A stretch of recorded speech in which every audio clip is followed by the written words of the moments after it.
I'll mention two things, and the first thing is that hair loss is classified into two. We have a cicatrical, that means that you lose hair permanently, and what is left on the scalp is a scar.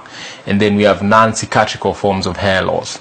Now, most of the cases that we see are non-cicatrical forms of hair loss, and this could be driven by things like genetics. I mean, we have genetic form of hair loss, both in men and women.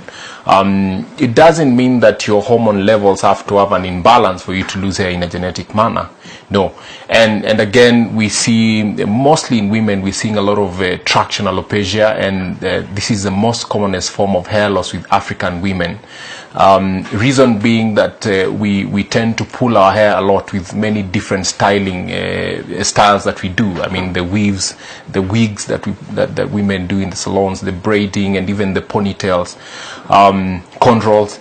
And then lately we're seeing a lot of patients coming through because they have a scar. Maybe someone had an accident on their advance, and that's where Dr. Nangole comes in, because he's a specialist a lot with skin grafting, and then we can now do the transplant on such. And at the same time, we're seeing patients losing hair to fungal infections, and particularly kids, maybe, and even parents who keep, or people who keep pets at home, because you can contact this from pets like dogs and cats.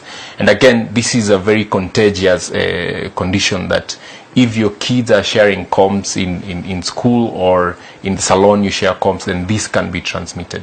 So those are some of the issues. Then the other conditions that we're seeing a lot is autoimmune conditions, and this means that you're born with a certain genetic predisposition that requires something to trigger it, and most of the triggers are stress related.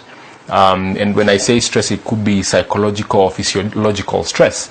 For instance, if you got sick and the doctor has put you on a certain medication that stresses the body system, as long as you had a genetic predisposition, then it can trigger a form of hair loss, that a certain group of white blood cells act in an idiopathic manner, and they start attacking your own hair cells, and then you lose hair.